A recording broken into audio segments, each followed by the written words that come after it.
Greetings and welcome. My name is Mike Bankhead. I am your host. I am a bass player and songwriter from the Gem City, Dayton, Ohio.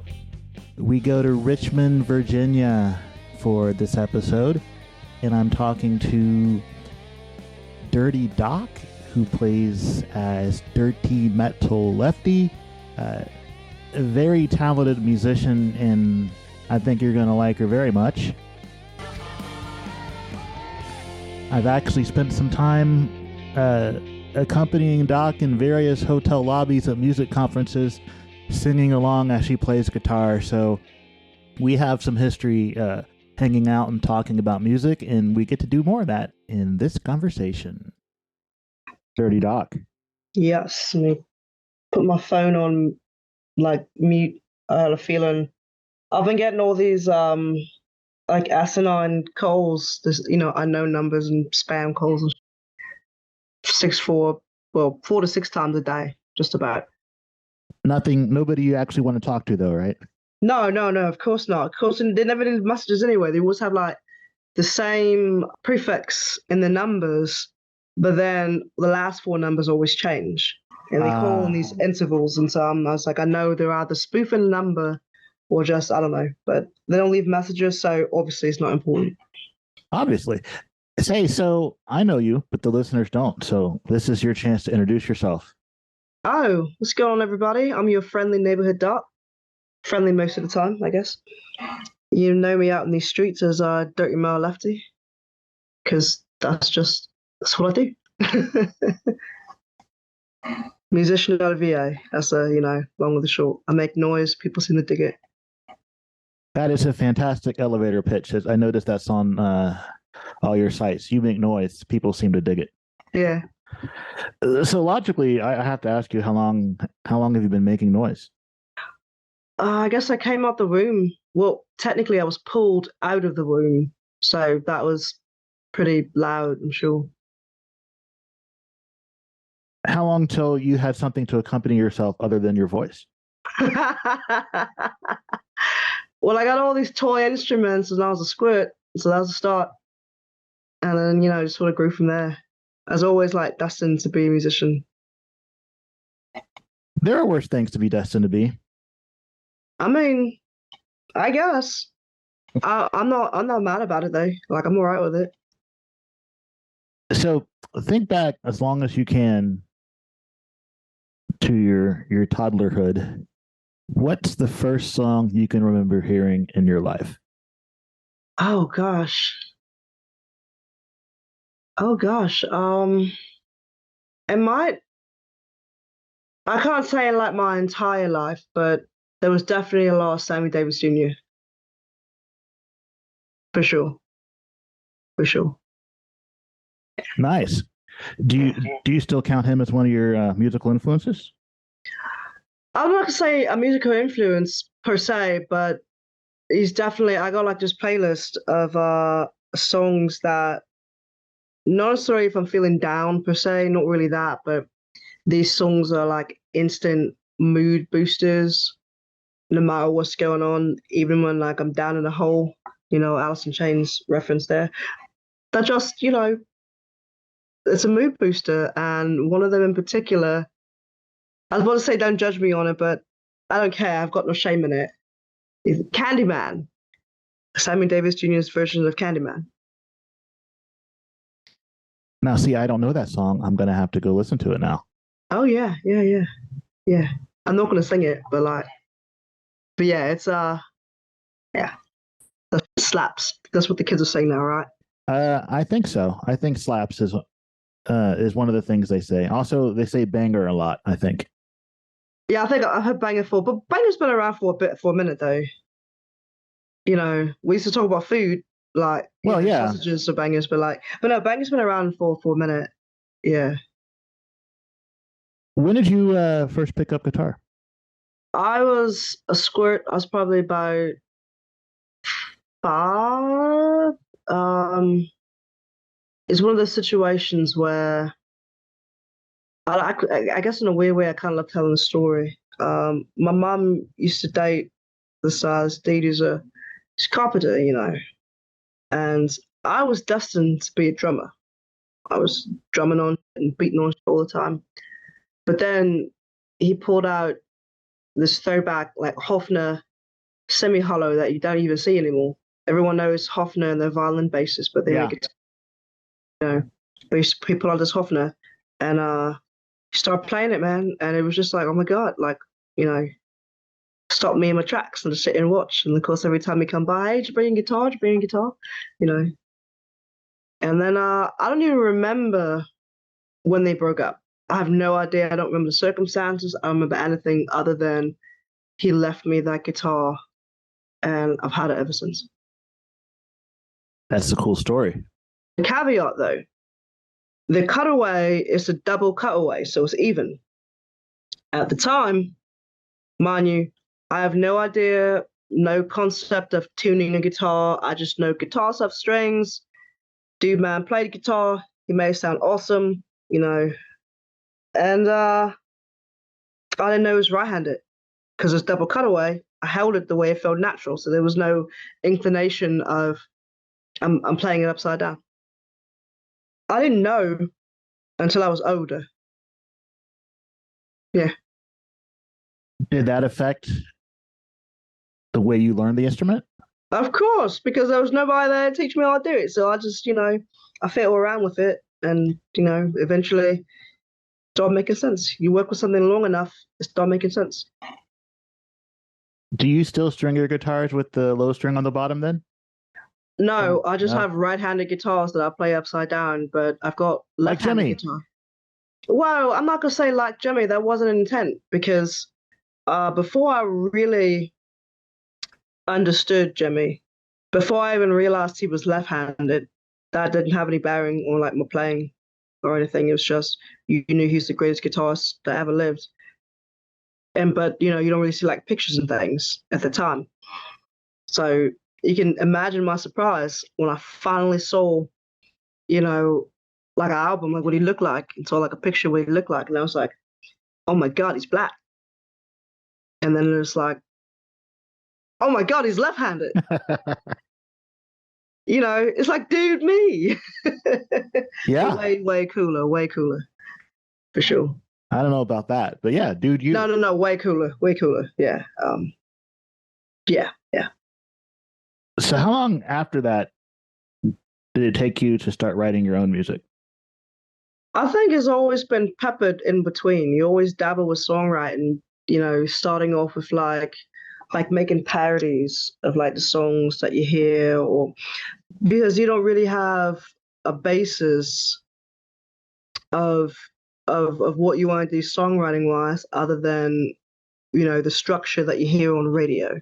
Now it's easy for a kid to just like hum a song or make up something right there on the spot in their mind and call it a song, and I'm not saying it's not a song, but there's no intent in structure or anything behind it, so I would say, I guess, as far as actually writing intentional songs, it's just been peppered all throughout, on and off.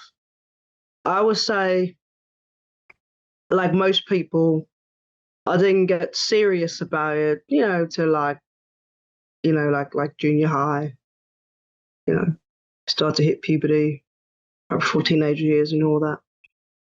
And well, we've hung out and I've listened to you play and sang along, so I know of your abiding love for both Alice in Chains and Chris Cornell and everything he's ever done. Yeah, my Alice in Chains hat. Yep. What are some of your other rock and roll influences or blues influences? Because you do have blues songs in your repertoire.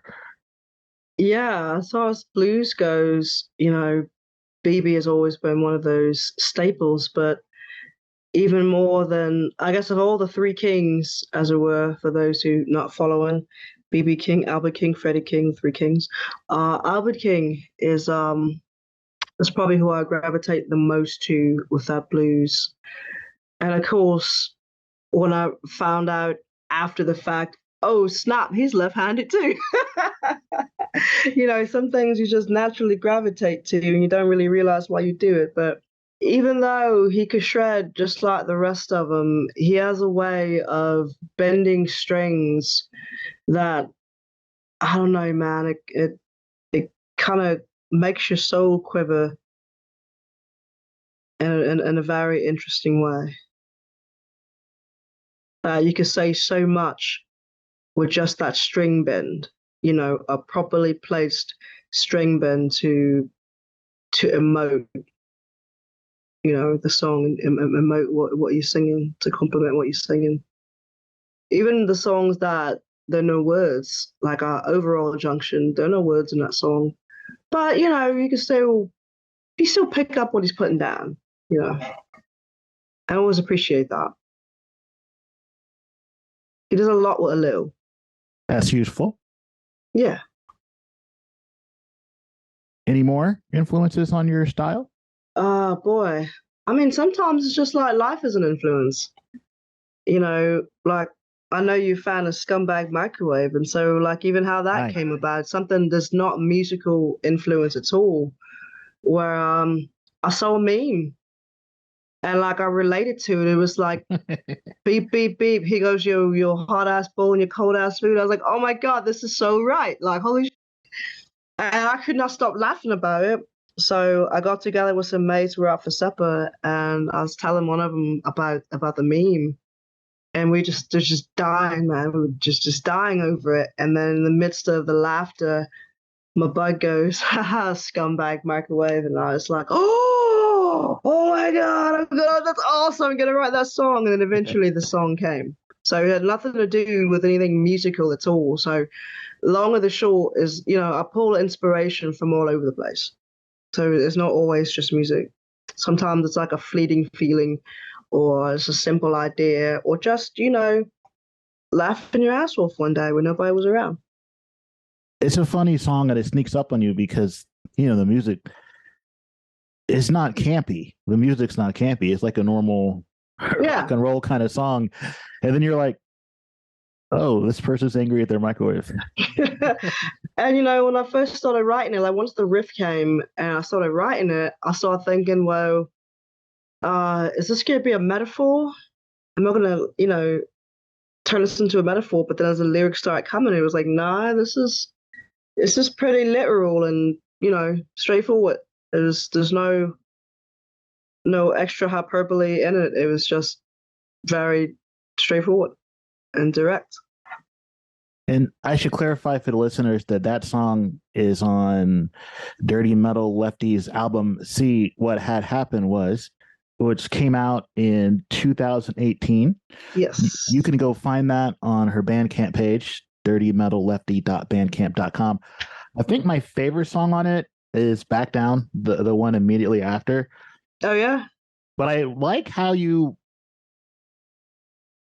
move your way through different genres on it. It's either Bayonet or Keep Walking, one of those. It's just a straight classical blues song.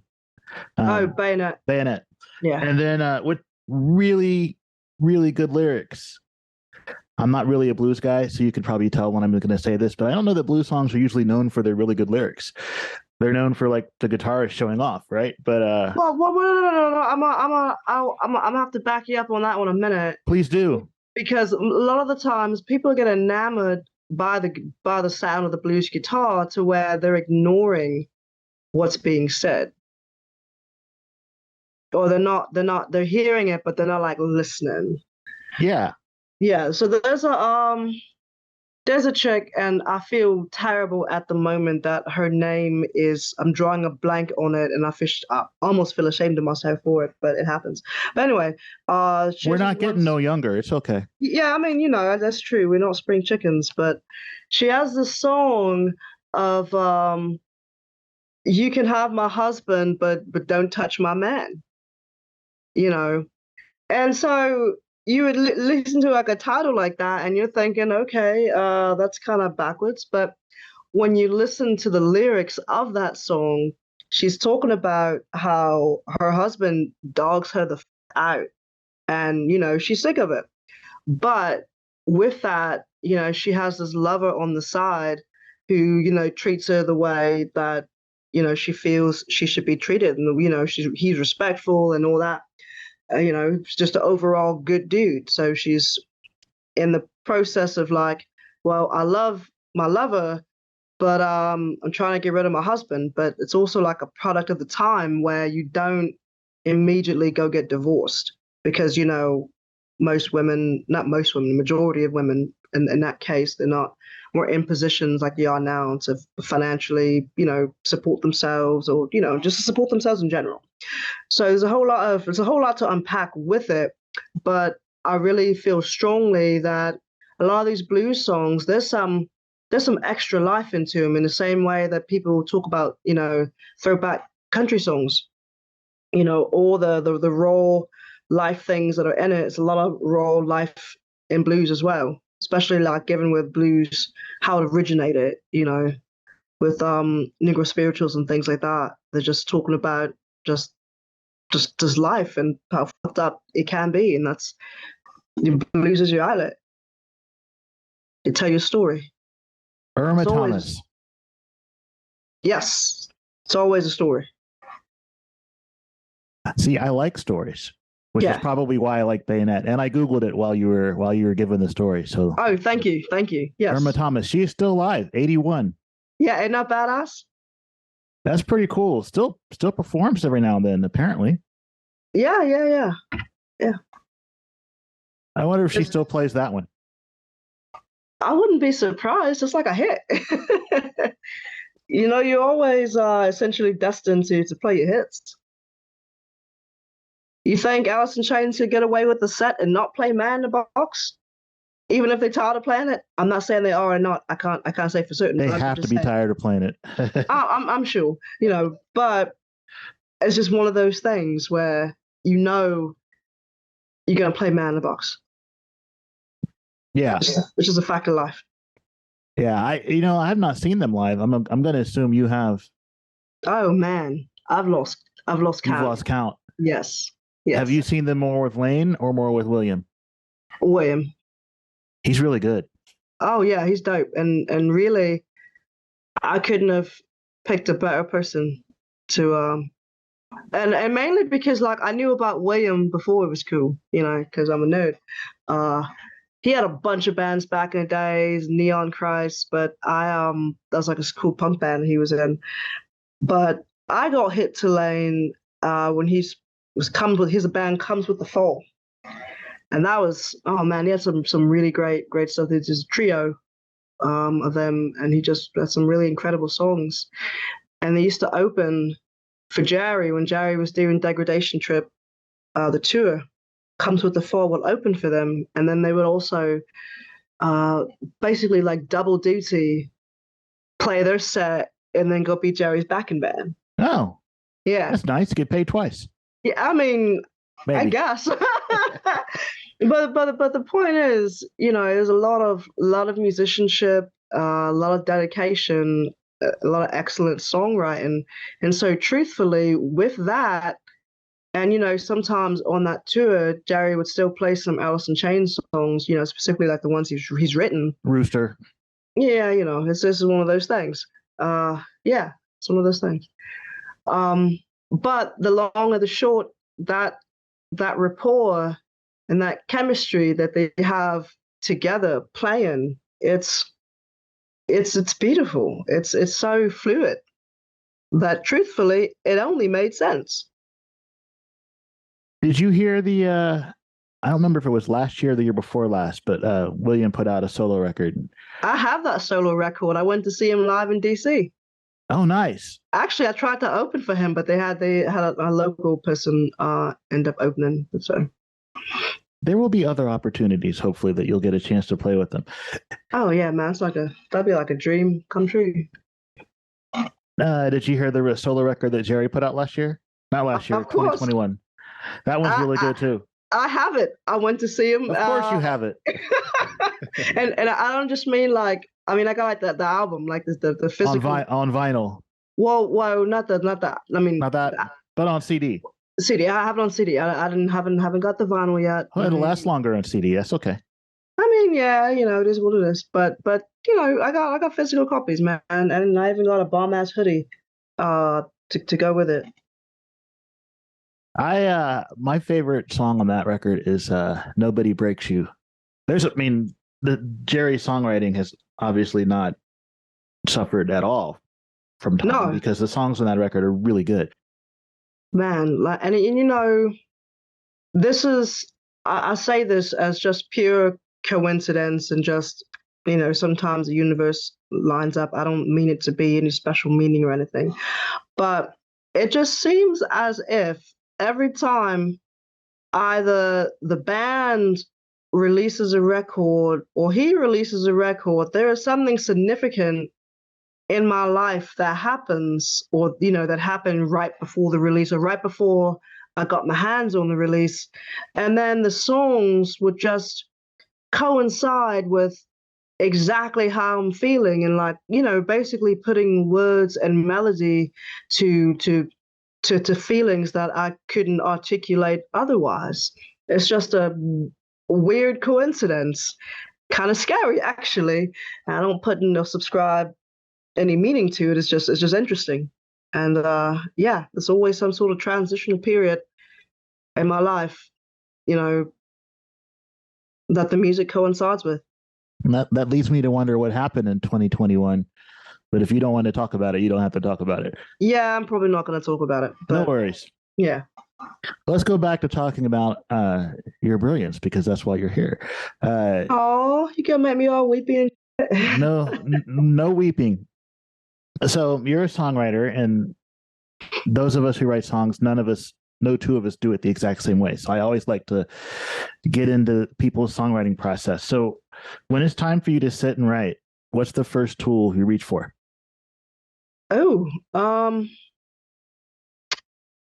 don't always sit to write.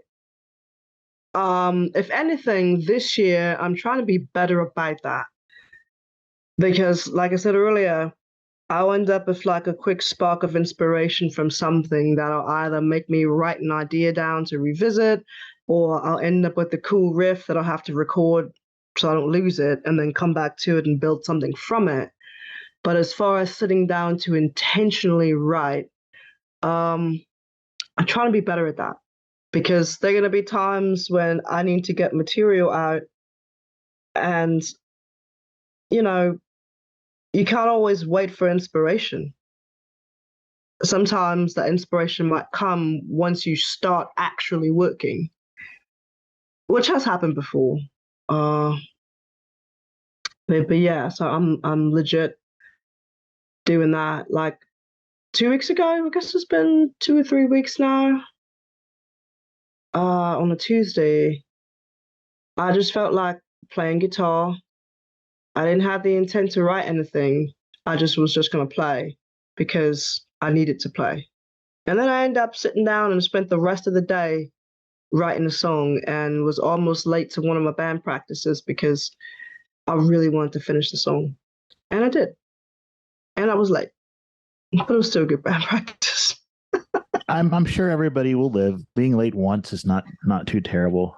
I know, but you know, it happens from time to time. I do my best to be as punctual as I can, but life has a way of assisting me in not being as punctual as I could be.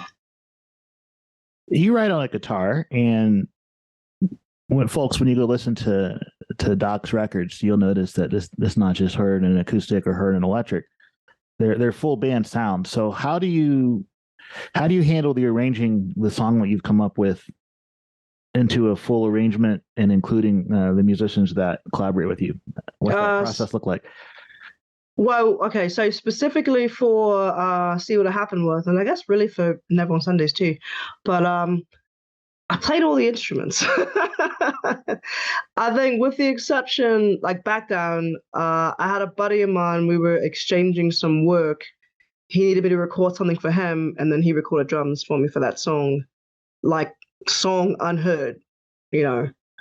But, and then I guess all the drums, yeah, I guess really, yeah, all the drums on See What Happened was always somebody else.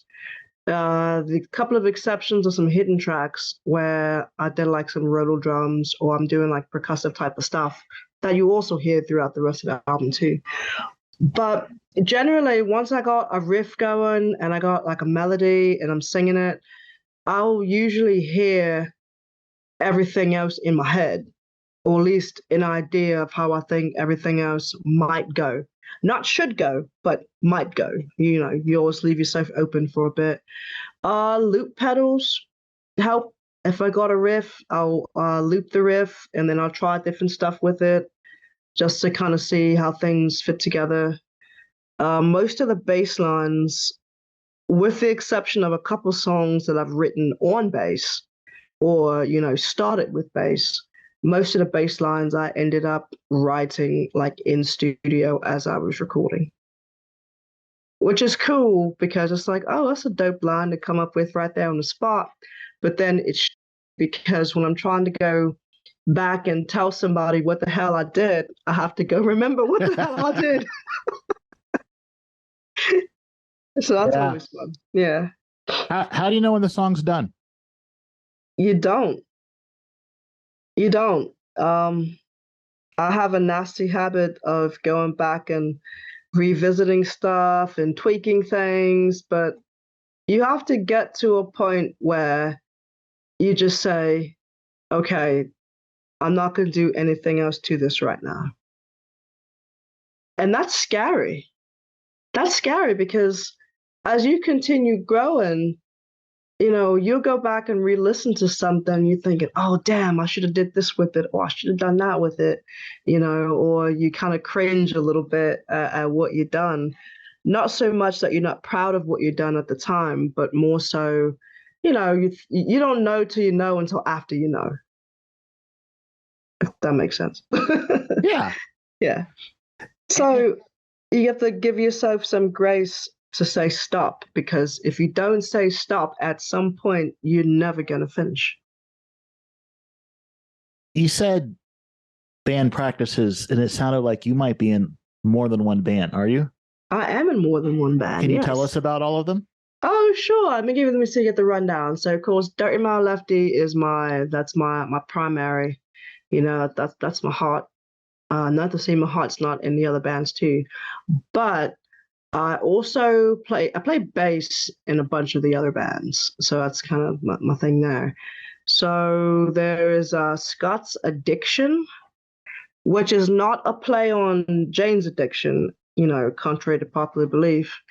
There's an area in Richmond called Scott's Addition, so it's kind of a play off of that. Scott's Addiction, which is actually kind of funny because most of the likes and things that we've gotten over social media over the years has been from people who were trying to like Scott's Addition and then they pull up the wrong thing. You know, reading is fundamental. But that's a lot of fun. So, you know, like rock and roll, pop rock kind of. I also play bass in a band called the League of Space Pirates. That's really fun. We dress up, we're all in character. Most of the time, people see my character and they think I'm in Guar, which is appropriate because Guar is also from Richmond.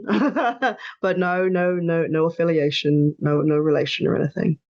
My character in the Space Pirates is Mungo. I'm a mutant meat monster. I have a cloak and tentacles and a big giant claw. So that's pretty cool. Isn't it? Wouldn't that make it hard to play a little bit? No? No, believe it or not. It does not. I play very well. Also, the two newest projects, Dark Blue Paradox is a duo. Now, my guitar player, also called Dark, he's in Dirty Metal Lefty. We branched off during COVID and started a duo. He's a real super blues dude naturally, you know, anyway. So most of the stuff we do for that, you know, like classic rock, blues rock, some original, some soul, but we do it as a duo, an acoustic electric duo. And we kind of got into doing that because, again, during COVID, when everything was shut down, you know, folks are on the patio, but nobody was willing or ready to bring in a full band yet, which is, you know, fine. You got population limits and things. So it was easier for us to move around as a duo. And writing in that, I write a little bit different than what I do in Dirty Metal Lefty because it's a different vibe. There's some things that do cross over. Like I'll still play some DML songs, um, but the ones that we play, I'll always play with the band anyway. I'm songwriting all day long, so there's plenty of songs, but not everything gets played with the band. The most recent project is called the Tea Lights, and so we're essentially five songwriters who all kind of got together. Our keyboard player, his name is Keely Byrne. You can check our stuff out too on Bandcamp. We started as her backing band for a release that she was doing, but then when we all started playing together, it was like, oh, you know what? This feels kind of good. Or, it's like when you're dating for the first time, it's like, I had a really nice time. I think I'd like to see you all and play music again, New relationship energy. I think that's what it's called. Yeah, for sure. I mean, because everybody knows, and there's no shame about it. Everybody knows I'm extremely polyamorous. I will play with anybody, just about anybody, at least once. But again, the songwriting approach with them is different too, because it's a different set of people, it's a different dynamic, and we're all adding stuff together as songwriters. Not to say that the fellas in DML don't contribute to songwriting, because they totally do. Which I guess to rally back around that for a minute, since the first two albums are essentially me, when I didn't have a band proper, I just like stunt players from time to time. But now we have a band, so you'll see stuff Dirty Metal Lefty, the band, to include all of us. So we are in the studio right now working. Yes. Yes. Matter of fact, we got 3 songs at least laid out. Song number 4, the one I just wrote a couple of weeks ago, is gonna be laid out on Sunday. I'm back in the studio for that. I'm excited about that. But yeah, there's gonna be some new stuff coming with the band. Which again is a completely different dynamic than me playing all the instruments, or having stunt folks come in to play drums. There's this extra cohesiveness, and they bring, oh man, they make me sound great. There's always taught to me growing up that you got to surround, if you got a project or something going on, you got to surround yourself with people who are smarter than you and people who are way better at what you're doing than you are, because how else are you going to grow? So I definitely would say my fellas, man, they are. I thought I was a great musician. Not great. I get by. I do okay. But these cats, man, don't sell yourself short. I've seen you play, so I know. Well, I mean, I'm not like trying to do the cutesy wootsy self-depreciation, but they really do. Like, oh man, whew, goddamn. That's all I can say about that. They're so good. I don't deserve to have folks who are that great, but I'm thankful that I do. So I'm hanging on to them as best I can. But yeah, no, the band, man, they're skeet. I love those cats.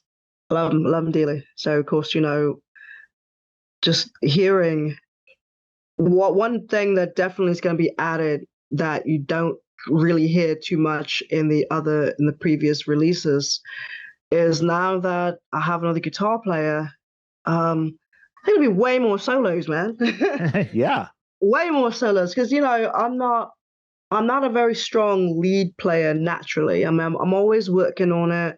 I'm always practicing and things, but the other dog, he's light years ahead of me for sure on leads and stuff like that. Like it's his thing. I'm not saying I'm never going to be a dope lead player. I might be, but, I'm really dope at rhythm and holding down rhythms and keeping time, which, again, I guess my initial drummer nature, which I do kind of suck at drums, actual drums. So that, I can play them, but I kind of suck. But I keep good time and good rhythm, playing rhythm. So that's what he does on lead, I do on rhythm, I guess, if that makes sense.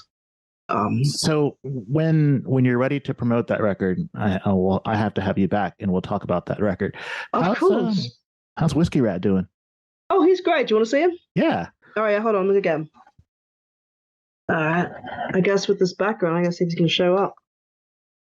Nah, he's camouflaged. There he is. There we go. Yeah. So yeah, even though it's raining, it's cold. So he's got his hat and scarf set, and there we go. Nice. Yeah. So just hanging out, doing his thing, just watching TV earlier. We've been I started rewatching Malcolm in the Middle because I was doing some work. I need something kind of mindless in the background. So other than dirtymetallefty.com, and listeners, I'll link it in the show notes, but I'll also spell it here. Dirty, D-I-R-T-Y, metal, M-E-T-A-L, lefty, L-E-F-T-Y. So those three words together, dirtymetallefty.com. We're taking out the glottal stops for clear pronunciation. Other than your official website, where can I send the listeners to follow you and learn about you? Well, I mean, as far as listening, anywhere that you stream your music, it's there. Of course, like I said, the website. I've got Facebook, so facebook.com/Dirty Metal Lefty, Instagram.com/Dirty Metal Lefty. Same thing with Twitter. I'm not on Twitter as much, except I started my haikus back again, so I'm at least... Which I love, the daily haikus. I look for. You haven't put one up today yet, though. I have not put up one today because I was a bit indisposed earlier today. So... I will let you know. I look forward to those. Once I caught on that you were going to do them every day, now it's something I look forward to.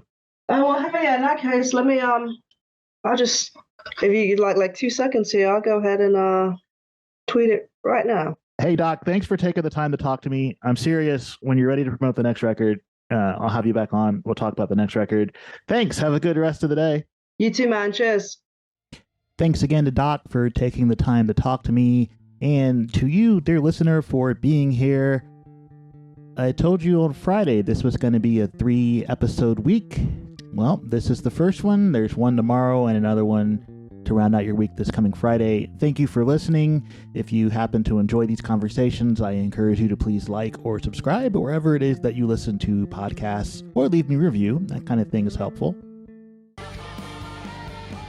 On tomorrow's episode, we go from music to comedy. Come on back and see which funny person I have on. Bye.